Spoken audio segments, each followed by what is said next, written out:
And Brad spun the tires. Just a little bit. Not much, but enough to lose momentum. And Jimmie Johnson in that 48 and a whole bunch of other drivers are going to take advantage of that. In fact, Brad Keselowski, he can't go. There's something wrong with the car. He spun the tires. I bet he missed a shift. Falling like a rock through the field. Something's up big time. And that gives Tony Stewart a 4-car length lead on the 5th. Here comes that 48 car, though. Yeah. It won't pick anything up. Keselowski will pit. Stewart across with the lead. Well, as I see him struggling with fuel right now as he comes to pit road, A.J. Allmendinger in the 22 car, his teammate had an issue with fuel pressure earlier. Watch the you were talking about fuel pressure. Here comes pressure for Tony Stewart in the color of a blue car with a 4.8 on the side of it. Keselowski, you saw him drop back through the field there. As everyone else was coming to speed, he will go a lap down as he gets gas. And Jimmie Johnson, the new second-place car, closes to within 2 car lengths of the lead. He that was last shall be first. Started at the back in a backup car after a practice crash yesterday, Jimmie Johnson. And Larry, I know we've said this a couple of times, but I knew when that car hit the racetrack, as soon as they rolled that car out, it was a better race car than what they wrecked. At least the practice speeds and the way it looked told us it was. Jimmie has won 4 of the last 7 Las Vegas Sprint Cup races. And Jimmie Johnson just ran. So did Tony Stewart. Fastest lap of the race. All the top 5 just ran their fastest lap of the race just now. And Tony Stewart's looking in his mirror and he's saying, oh, and you can fill in the blank. But Jimmie Johnson said this week when he was asked about being at such a points deficit after that penalty at Daytona, which the appeal will be heard Tuesday, what do you think? He said, sounds like to me, we need to go out and win some races. 13 laps to go. We'll go side by side for the final time before the checkered flag today. You're watching NASCAR on Fox.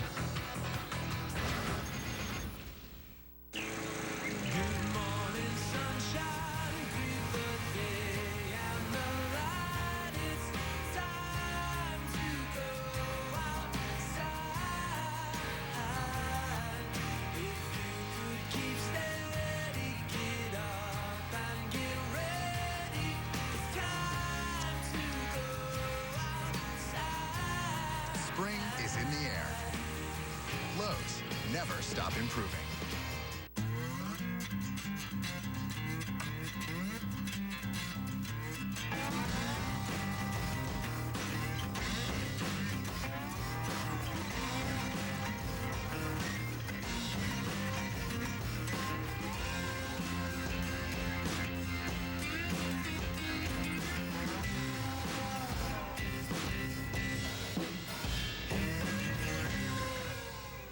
Energy when I gotta get stuff done. Too much information. There's no such thing in NASCAR. With the NASCAR Sprint Cup mobile app, you get live in-car audio, real-time stats, even driver bios. And with Sprint's unlimited data, you can find out everything about me. Like my secret obsession with karaoke. Here I go again on my own. Going down the There's no such thing as TMI when you have NASCAR Sprint Cup Mobile and truly unlimited data, only from Sprint. A hard hit for Kurt Busch puts us under the 7th caution of the day. Said he cut down a left rear tire, ran over a piece of debris. Here's a look from Kyle Busch's car. Still clear. Sitting behind you. You can just see it looked like the right rear went down and the car just Yellow's out. Immediately turned.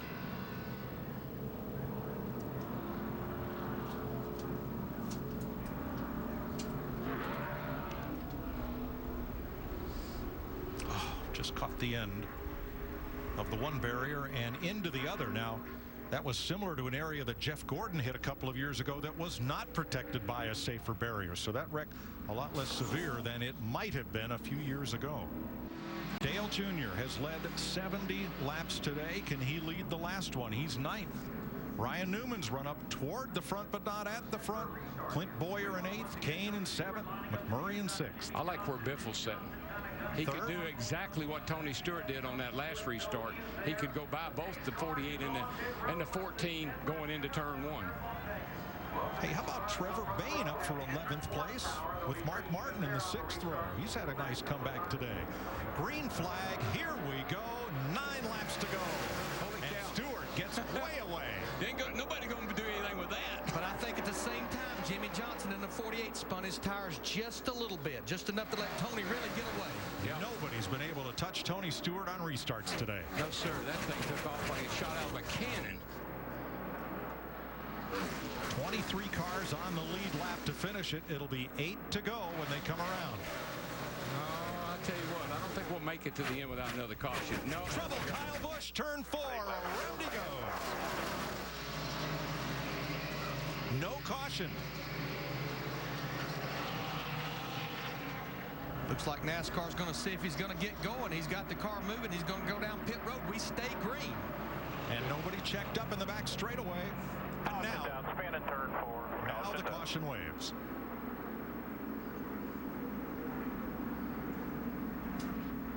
Well, I thought we were going to get, I felt there'd be a caution, but then when I saw the 18 spin down out of harm's way and he got going, thought we might be all right.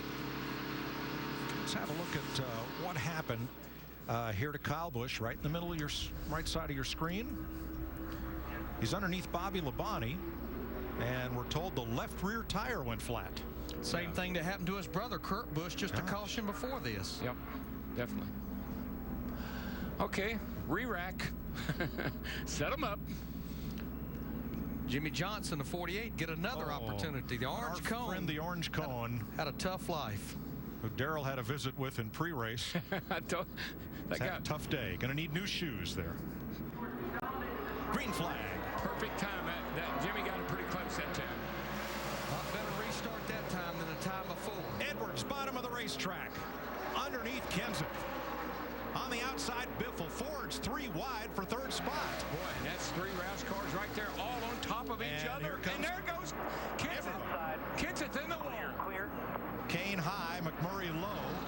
And Kenseth limps down the back straightaway as we try to stay green. Boy, watch Johnson on that high side. He's going to get a heck of a run right here. He's looking under Tony. Tony blocks. That high line can really pay off on the corner exit. 3 to go. Kenseth continues back of the pack, but on the lead lap. It's like Johnson in the 48 gets a better run off the corner, and that lets him get to the next set of corners a little bit quicker than Stewart. Well, we heard Tony say my car really is awesome getting in the corner. This is the turn 3 and 4 is where you can really make up some ground on the outside. The big winner in that dust-up was Ryan Newman, who emerged in 4th place behind Greg Biffle. 2 to go. That 14 car, though, he comes out of the bottom. He comes up out of that hole pretty stout. Jimmie Johnson trying everything he can. He went all the way to the top of the racetrack that time to try to get the run down the back straightaway. And you can see Jimmie closes down the straightaway with the momentum of coming off the corner, but he loses too much time. Now he's going to go to the bottom. That's a great move. But he drove it down into turn 3 that time, Darrell. It just wouldn't quite stick like he needed it to. Tony's car is just a little bit better. It's just good enough. You're not going to pass him. White flag. Jimmie Johnson won here on a last lap pass in 2006. But he trails Stewart by 3 car lengths out of 2. Yeah, that 14 is just too strong up off the bottom of the corner. Jimmie tried everything he could, but 14 is just stout. Turn 4, final time. Johnson arcs high, brings it down low. The defending Sprint Cup champion Tony Stewart makes it a smoke show in Vegas and wins the Kobalt Tools 400. There, Ryan Newman in that 39 car. He'd been chipping away all day long, finished 4th. Boyer in the 15, he ended up 6th. Great run, and Paul Menard stopped and got tires. Restarted 18th, and he finished up in 7th spot. Great run by Menard.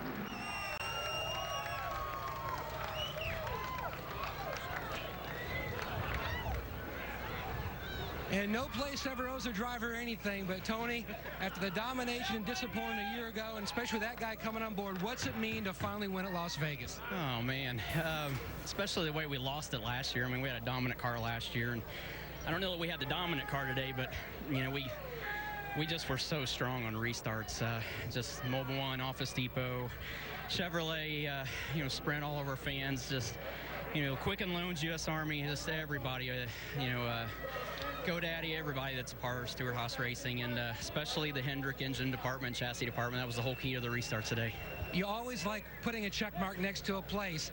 Dominant crew chief on the box. The only thing more dominant, though, was that move going down into turn 1 on the restart. Did that even impress you? I had to go, man. I mean, I knew that what Matt had 4 tires, and, you know, Greg and those guys had better tires than we did. So I knew as long as we could get the clean air, we could at least hold them off for a little bit. I just didn't know we were going to be able to hold them off the whole run. All right, the 14, Victory Lane finally in Las Vegas. Dick Bergeron?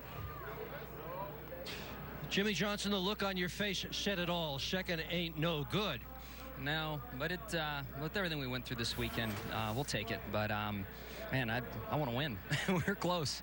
I think we had maybe a little bit more speed, but Tony could really get away on those restarts up through the gears a lot better than I could. So I've got to look into that and see if it was something I was doing wrong or something else going on there. But solid performance. I've got to stop and make mention of what Lowe's is doing with the disaster relief fund and the fact that we finished so well. They're going to put up a bunch of money for all the tornado victims. Myself and Hendrick Motorsports going to match that as well. So great day in a lot of ways. I wish we could have this Kobalt Chevrolet over in Victory Lane, but just didn't happen. I want to say hi to my wife and daughter at home, and see you guys soon. Congratulations on a fine run. Thank you. Yeah, Chris, standing between teammates Carl Edwards and Greg Biffle. Tell me about those last laps. Obviously battling teammates, and there was another Roush Fenway car in the mix too, and we're going to show it to you right now. Yeah, I just got down in there, and I was on the top, and Carl was digging on the bottom. I could see him right up on my quarter panel. I was just easing up the track a little bit, giving him room, and I got a pretty good run off the corner, and I don't know what happened behind me, so it was pretty bad behind me. I don't know exactly what happened back there. Okay, not the win, but you are the points leader. Let's get the take from your teammate, Carl Edwards. What happened?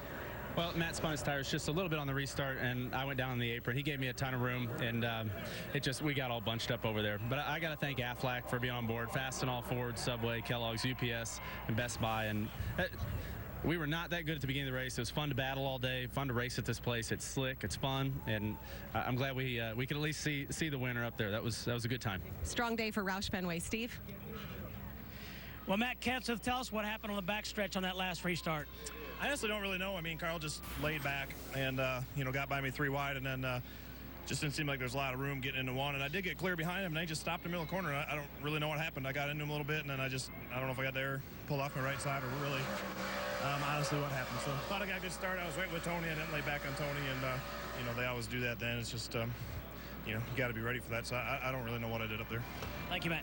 The unofficial results as we roll in here, and you talk about being in Vegas, Michael. Clint Boyer, Michael Waltrip Racing, gambling with a pretty good finish. Yeah, great call by Brian Patty. They stayed out, got some track position, was able to hang on to a top 10 finish. Proud of those guys. Trevor Bayne back in the top 10. It's good to see Trevor run well, and there's Dale Jr. back in the 10th spot. Yeah, we're going to hear from Dale Earnhardt Jr. here in just a couple of moments. Jeff Gordon not near the front. Kevin Harvick, your odds. You said, hey, he's my guy today. I would go with him, an 11th place finish. Yeah, it was a decent day for Kevin. Didn't have exactly all I thought he would have. Casey Kane, the same situation. Started on the pole, never really challenged. And point leader coming in, Denny Hamlin all the way back in 20th spot. Kyle Busch, we documented his rough day along with Kurt Busch. The guys from Vegas struggling. Kyle, remember, had to go to a backup car, a former winner here as we round out the field. A.J. Allmendinger, all that potential continuing, though, to disappoint where he's finishing. And Brad Keselowski gambled, struggled. A 19-year-old Timmy Hill in his very first Sprint Cup race. We check the Sprint Cup point standings. 3 races through.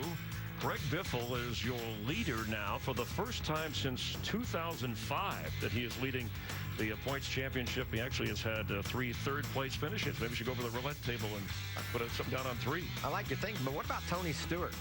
Already won. He's never been this hot this early in the season. The other guys might want to watch out.